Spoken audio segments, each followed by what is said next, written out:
Добрый вечер, друзья. У нас остается не очень много времени на разговор, поэтому сразу к делу, тем более, что и статус, и навыки гостя, которые к нам заглянули, требуют от нас максимального внимания. И концентрации. Вы, кстати, тоже к нам можете присоединиться своими вопросиками 0708 312 312. Становитесь частью нашей беседы. У нас в гостях профессор, доктор Нaqvi, ректор Университета Центральной Азии. А также Азат Уразбаев, ассистент учебного дела УЦА. Добрый вечер. Добрый вечер. Добрый вечер. Добрый вечер.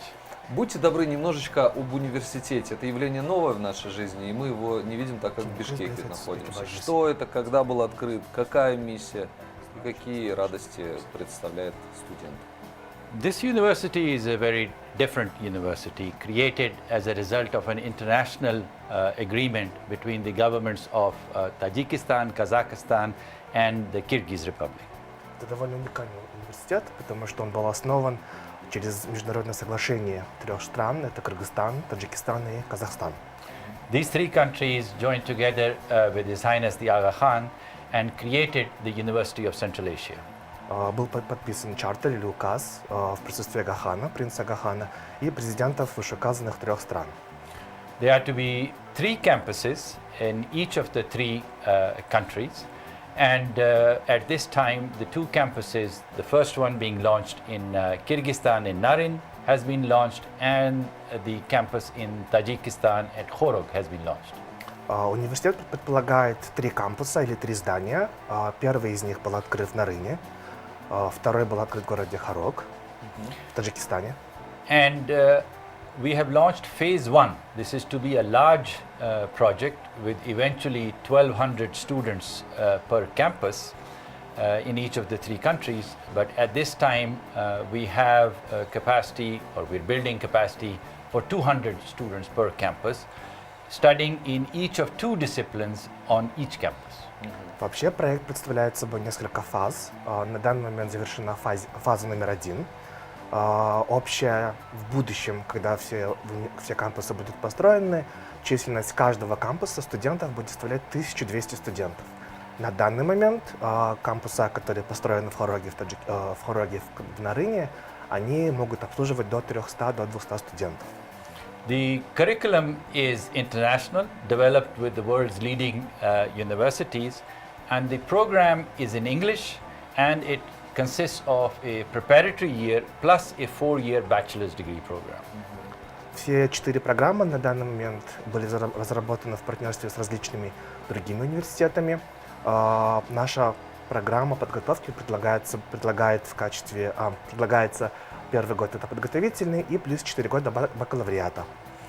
But what I have described is one part of the university actually, and that is belonging to the School of Arts and Sciences. We have two other schools as well, the School of Professional and Continuing Education that does short cycle education, and the Graduate School of Development that offers graduate programs. Доктор Накви описал только небольшую часть нашего университета, именно программу бакалавриата. У ЦА также есть две другие школы. Первая – это школа непрерывного и профессионального образования, и вторая – это школа магистерская, то есть школа развития. So besides these two campuses, we are also operating in 11 other locations in the 4 countries, that is including Afghanistan, Kyrgyz Republic, Tajikistan and Kazakhstan. Помимо этих программ мы также работаем, у нас есть 11 других офисов по всему миру, в частности это Афганистан, Казахстан, Таджикистан и Кыргызстан. And this project is a project of the Aga Khan Development Network, and at the heart of it lies the motto, improving the quality of life. So this is a project that not only is a university project, but it is also about the development of the entire region. УЦА является частью сети развития Ага Хана, и в самом сердце или нашей миссии является развитие именно горных, отдаленных регионов стран. Собственно, наверное, именно поэтому был выбран Нарyn, да? При выборе расположения вы не стали искать и идти по легкому пути, выбрали такой высокогорный район. The university is about development, and it is about the mountain areas that are generally considered to be backwards, far away. And the idea was that you create a perpetual fountain of development within the mountain regions, and that is what this university is all about, located in the mountain areas. Совершенно верно, то есть основная цель университета – это развитие, и, соответственно, главной миссией, скажем так, это создание такого вечного двигателя развития именно в отдаленных регионах, которые закрыты или настолько труднодоступны, что не всегда получается у них получить какое-то качественное образование или получить вот именно взаимодействие к развитию. This is also to demonstrate the new world where we are living, where the physical distance is becoming less and less important because of technology. И поэтому очень важно упомянуть то, что это, наверное, отражает суть университета или суть нашего современного времени, когда физическое расстояние уже теряет какой-то смысл, потому что есть технологии, есть интернет. Так не совсем понятно, что с одной стороны физические взаимодействия бессмысленно, с другой стороны создаются кампусы, немножко противоречащая информация. Давайте попробуем эти два конца соединить воедино. So on one hand, it's quite a little, there is a slight confusion, I guess. On one hand, Naryn and other remote areas are quite far, and at the same time, we're building campuses in such remote areas. So can we elaborate more on that? Just in the time that I have been here, already the travel time between Bishkek and Naryn has been reduced quite dramatically. So this distance, which used to be an enormous amount when technology was not in use, has already shrunk. And each area has something special to offer. That is why the government of Kyrgyz Republic had declared this to be the year of the regions. It is because you want each region to develop. So instead of bringing everybody to the capital areas, we can also illustrate to them the beauty and grandeur of these remote areas. За время пребывания доктора Накви в Кыргызстане он с уверенностью может сказать, что расстояние от Бишкека до Нарына, как физическое, так и, наверное, виртуальное, очень сильно сократилось. Да? Время путешествия уменьшилось. И, соответственно, в этом плане очень важно упомянуть то, что год был объявлен годом развития регионов, и поэтому правительство Кыргызстана, оно было так целенаправленно взаимодействовать с УЦА, чтобы развивать отдаленные регионы. Ведь именно задача развивать отдаленные места не только, чтобы все приезжали в Бишкек, в столицу, а чтобы люди оставались на местах, также и получали какое-то развитие там. Я прошу прощения, у меня есть вопрос, который попросили задать. Преподается ли в университете религия? Сергей, вас question. Мне кажется, этот вопрос удивительным по сути, потому что религия ведь не может преподаваться в научном заведении. Вот и интересно. Absolutely not. This is a university just like any other university of the world, like you have Harvard University. It is written as a part of the charter. This is a secular university. It has no religion. When we are discussing religion, we are discussing it as a subject. So we have comparative religions, for example, being taught, but we are also, in that comparing Buddhism, Islam, Christianity, and the other great religions of the world. There is absolutely no religious motive behind this university. Абсолютно нет. Религия не преподается в нашем университете как основной предмет. Религия преподается как часть нашего расписания, то есть в качестве сравнительного материала. Так, к примеру, сравнение буддизма, ислама, исламской религии, мусульманства, христианства и так далее. И когда университет был основан, в нашем основополагающем документе было прописано, что это светский университет, то есть абсолютно не религиозный. То есть с позиции науки, даже если и будет рассматривать, то исключительно в научных целях. So the religion is only will be viewed from the scientific, academic point of view. The religion is just like at any other university, like at Kyrgyz National University, you will have a topic that a scholar may be discussing it.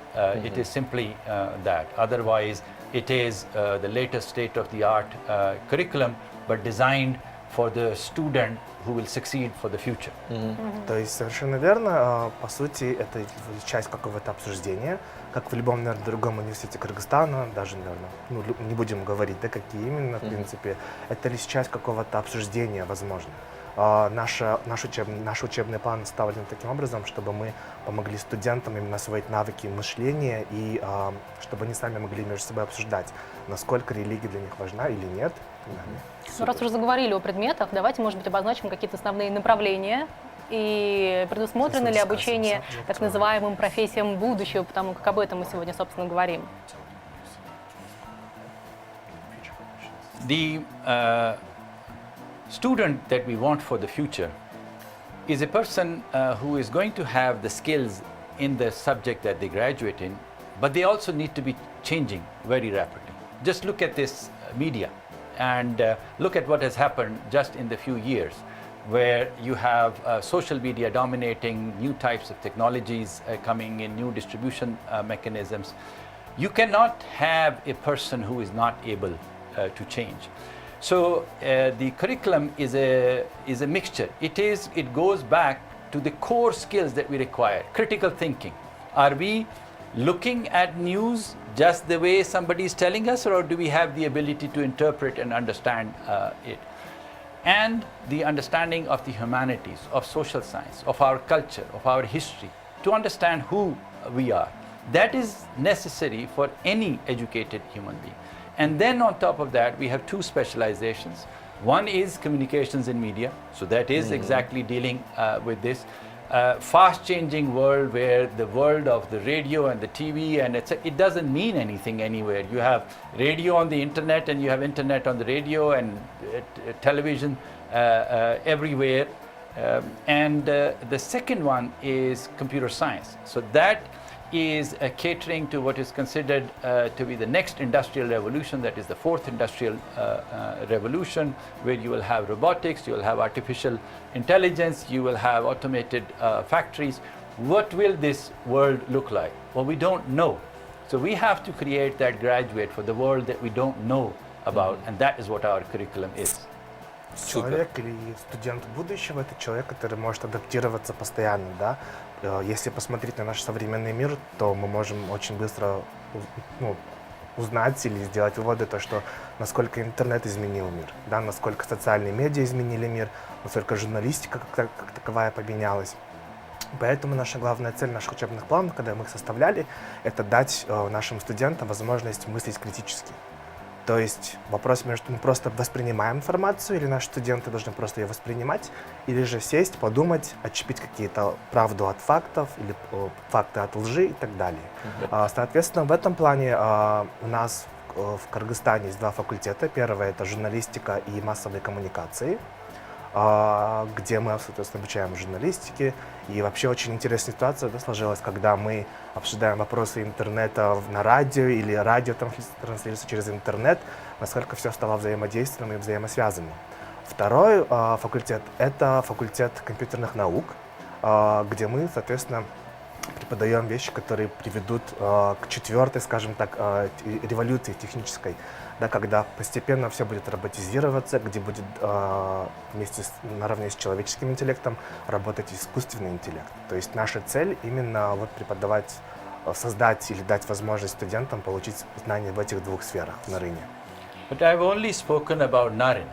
This university also has the campus in Khorog, and we are very interested in getting Kyrgyz students to attend that.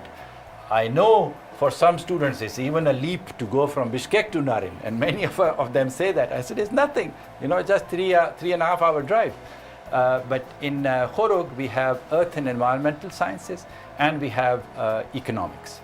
And those are the two disciplines just as relevant to this country as they are to Tajikistan.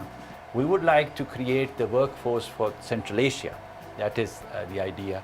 And to cross these boundaries that just 100 years ago were not there. Well, they were not there actually just 30 years ago. But in terms of going back in history and how these regions were collective and the collective heritage that we have, it is important for students to cross over. Но доктор Накви только рассказал о факультетах, которые находятся в Нарыне. У нас также есть кампус в Хороге, и он очень бы хотел, чтобы студенты или абитуриенты из Кыргызстана подавали или побывали в Хороге, потому что это тоже другая страна. И вообще, да, он часто сталкивался с тем, что студенты даже жалуются: ой, Нарyn, я из Бишкека, для меня это так далеко. А он говорит: ну это же 3 часа езды всего лишь, да, 3 часа это в другом совершенном мире фактически. Вот. В Хороге у нас есть также 2 факультета. Первый — это факультет экономики, второй факультет — это науки о земле и окружающей среде. Цель наша — создать именно такой центральноазиатский, наверное, хаб, можно сказать, да, где не будет вот этих вот границ, которые, как доктор Накви сказал, были созданы фактически 30 лет назад, после приобретения независимости как таковой, чтобы вот этих каких-то условий или границ чтобы не стерлись со временем, чтобы мы могли быть единым целым центральноазиатским регионом по развитию. Красиво звучала фраза «использовать наше общее наследие для построения нашего общего красивого будущего». Мне она почему-то прям в душу запала. Понравилось прям. Да, это звучало. Наши зрители присоединились к нашей беседе. Есть у нас один вопрос. К нему мы обратимся сразу же после небольшой рекламной паузы на нашем канале. Дежурные по вечеру Сергей Долженков и Ирина Шин. Вечер добрый всем, кто, может быть, только что к нам присоединился. У нас в гостях профессор доктор Накви, ректор Университета Центральной Азии, а также Азат Урузбаев, ассистент учебного отдела УЦА. И есть у нас вопрос от нашего зрителя, позвольте вот именно с него начать продолжение нашей беседы. Такой вот будет: как мои дети могут поступить в университет Агахана, спрашивает наш телезритель. А это прям так и называется, по-моему, Университет Центральной Азии. Университет Центральной Азии, да. In fact, admissions are open and the deadline is March 15th. So this is the right time to ask that question. Да, самое время. And what you need to do is simply go to our website. And on our website, we have the English version, the Russian version, Kyrgyz version. Fill out the application form. That's it. That will get you started. That will then lead to a test. But it is very straightforward. We have provided all support. Website. That's and the website is ucentralasia.org. Очень хороший вопрос, потому что как раз у нас сейчас открыт набор на будущий академический год. Крайний срок подачи заявок — это 15 марта 2020 год. Все, что нужно будущему абитуриенту или родителям сделать, это зайти на наш сайт ucentralasia.org. В разделе «Подача документов» нажать на ссылочку, заполнить анкету, которая максимум потребуется минут 15. И на этом все. Первый этап завершен. И далее написать тест, на который мы вас отдельно будем приглашать абитуриентов уже отдельно. То есть все очень просто. Еще раз ucentralasia.org, подать документы онлайн и все. U-Central просто U и потом полноценно Central Asia. То есть не UCA. Нет, Окей, мы специально тогда уточняющий вопрос, чтобы наверняка нашли. Ну или гуглить, да, как традиционно это можно сделать. Так, я все-таки прям вот настоятельно хочу вернуться в нашу, скажем так, основную колею разговора. Профессии будущего. Отражает ли сегодня университет эти профессии? Как вы вообще считаете, о чем человечество должно начать думать сегодня, чтобы завтра строить будущее? The university has a liberal arts core, and this was developed together with a number of Canadian universities. Our partner for computer science is the University of Toronto, and for communications and media, it is the University of Technology in Sydney, and the preparatory program, the Seneca College in Canada. So we are looking at students who will understand their history, who will have the opportunity to study what this region is all about, who they are, where they're coming from, and that is part of the core curriculum. They must also understand math, English, and then they get into the technical subject. The question is how we teach, and that is where the focus is on the learning. It is not about the teacher who is saying. That is the delivery part. Our interest is how is the student learning. So how does technology support that learning process, and how does the environment support that learning process? Our university is a residential university. All the students reside on campus. It's a very unique environment. So outside of the university, you have clubs, you have opportunities for personal growth and development. You have opportunities to work with the community, to clean the community, to teach in the schools as well, and to hone the soft skills, group work, emotional intelligence, empathy. These are the skill sets that are required to succeed. Наши программы, как мы уже говорили, были разработаны в партнерстве с некоторыми канадскими университетами. Это, к примеру, колледж, университет Торонто и другие, не буду их перечислять. Наша задача, чтобы наш каждый студент понимал и знал свою историю, кто он, откуда он или она, или они пришли и зачем они идут, куда они идут в будущем. Поэтому наша программа основана на том, чтобы дать им всеобъемлющие знания. Да, и очень зачастую все эти знания зависят от преподавателей и от окружения. Наш университет, он уникален тем, что он является таким резидентским или жилым, да, можно сказать, если дословно перевести, потому что студенты живут и учатся в одном и том же месте. То есть им нужно куда-то бегать, им нужно куда-то переезжать. За пределами университета есть кружки, да, старое такое слово, или сейчас называется клубы по интересам, где они могут практиковать свои какие-то навыки, да, соответственно, soft skills их называют, навыки переговора, навыки работы в команде, вот. И плюс мы также преподаем какие-то именно вот hard skills, да, то есть знания, которые, невозможно вот как-то, наверное, описать прям... Прямые профессиональные то есть, навыки. чтобы были навыки именно, грубо говоря, и работы и руками, и мозгами, да, если прям очень просто сказать. Я прошу прощения, прозвучало слово эмпатия как основной критерий успеха в будущем. И давайте так, и научные исследования, которые касаются там братьев наших меньших, говорят, что альфа всегда агрессивен. И, собственно говоря, и годы жизни последние в современном обществе говорят, что все-таки дорогу себе пробивает не чувствующий, тонко сопереживающий человек, а тот, кто может переть напролом, назовем это так. Мне очень интересно услышать позицию на этот счет, потому что я на самом деле душой согласен, но мне хотелось бы зарядиться аргументацией. So the question about emotional intelligence or empathy, as we know, according to Ты сама studies, как people считаешь? have to be more aggressive. Тебе эмпатия people have to кажется be more силой alpha человека или behavior, недостатком? to get forward, to move forward. Наверное, You have to смотря make в каком things, контексте ее do something рассматривать. the hard way. Но But всё-таки- you're Как философски это заговорил.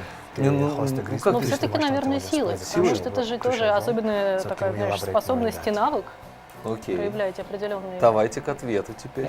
So the question is whether you are interested in success in the short term or in the long term. Так. Aggressive behavior will get you this short-term success, but it is not there for the long term. People will recognize who you are, and you are not going to be succeeding in life. Вообще, Прекрасный то есть ответ. успех есть долгосрочный и краткосрочный. Да, конечно, ты можешь быть агрессивным человеком, но это приведет тебя, скорее всего, к краткосрочному успеху, потому что со временем люди поймут, насколько ты агрессивная личность и не очень хороший, не очень приятный человек. Если ты более мягкий, да, если ты более эмоциональный, эмпатичен, то тебя, скорее всего, ждет долгосрочный успех. So we want to develop the individual, and that's why the students had a TEDx in Naryn in the last semester. But we are also looking at group work, projects that they are going to work jointly on. So there is opportunity for both, and you need to be developing because you don't want to be pushed over also. We are talking about the leaders of Central Asia for tomorrow. So it is this balance between having the confidence as well as the empathy to take everybody along. Поэтому очень важно как-то совмещать, да, и навыки эмпатии, и быть чуть более агрессивным. Поэтому у тебя есть все возможности для этого, как бы и работа в группах. И недавно был проведен TEDx, да, где как раз таки вопросы именно какого-то эмоционального интеллекта или эмпатии обсуждались. Вот. Отлично. Я вам очень благодарен за ответ. На самом деле для меня это бальзам на душу. Так, есть вопрос у нас, потому что я планирую... У зрителей нет, но у нас, я думаю, еще большое У количество. нас-то, Мы сегодня, да, конечно. говорили о том, что меняется, безусловно, наш мир, причем стремительно, это ВУКа-мир, как мы его называем. И, конечно, меняются студенты, но при этом должны меняться и преподаватели тоже в том числе. И как вы считаете, сегодня согласны ли вы с тем, что роль как таковая учителя, потому что раньше учитель это кто? Это человек, который передает определенную информацию, да, своим ученикам. Сегодня это, мне кажется, уже не совсем актуально в эпоху развития интернет-технологий, когда информация становится общедоступной абсолютно. И многие, например... И что ж тогда преподает тот самый учитель? Вот в том-то и дело. Многие студенты могут обладать гораздо большим количеством информации, чем преподаватели. И вот в этой связи остается вопрос, каков он преподаватель будущего и что он должен давать своим студентам. The faculty of the future is all of the characteristics that you talked about. So they still have to do the old style, this teaching. There has to be a conveyance of knowledge. But in many cases, the faculty is a guide also. And there is the concept of what is called the flipped classroom, where you have learned the material and then you are being questioned on the material. And the learning process is what the classroom is about. Преподаватель или учитель будущего – это тот же самый учитель, характеристики которого вы описали, но плюс к тому же он должен уметь, как-то, наверное, переворачивать, да, процесс обучения наоборот, когда студенты чему-то обучили, и потом на основе этого материала им же задают вопрос. Да? And that is why the focus on faculty and faculty development. About half of our faculty comes from Central Asia, and half of it comes from abroad, Europe, USA, Australia. Are the largest contingents. And we are running a program in which we are identifying the best and brightest within the country and then investing in them in the world's best institutions. We have an agreement with Cambridge University, sending them for PhD studies, and then they are returning to be the instructors of the future. We've been running this program for more than 10 years. We already have more than 10 scholars who have returned and joined our university, but the faculty is the single most important thing that defines the university. И поэтому мы также уделяем важное внимание развитию, наверное, потенциала нашего профессорско-преподавательского состава. В данный момент примерно половина – это центральноазиатские преподаватели, и вторая половина – это иностранцы, то есть из дальнего зарубежья, из ближнего зарубежья, из различных стран. Так давно мы также развиваем, у нас есть программа, которая называется «Развитие потенциала профессорско-преподавательского региона в Центральной Азии». Одно из соглашений у нас есть соглашение с Университетом Кембриджа, куда ездят наши потенциальные преподаватели, кандидаты, защищают свои магистерские, а также докторантуру, да, PhD сейчас называется. Вот. И потом они возвращаются к нам же в наш Центральноазиатский регион, в УЦА, и преподают. У нас уже есть около 10 выпускников, которые обучились там, вернулись и сейчас преподают вот на наших 4 факультетах на данный момент. Получил конкретный ответ для себя? Что это процесс, на самом деле. Невозможно просто от знаний перейти к какому-то другому подходу. Совокупность, все должно быть вместе. Но, к большому сожалению, завершается наше эфирное время. Большое спасибо вам, доктор Накви, что нашли сегодня время прийти сюда, в нашу студию. Спасибо вам, Азат, за то, что помогли нам и за такой блестящий, просто развернутый перевод. Прямо сейчас мы хотим проанонсировать фильм. Мы напоминаем о том, что всю эту неделю на телеканале TV1 KG ровно в 21:00 мы будем транслировать фильмы «Золотого глобуса». Все победители а в субботу, и номинанты.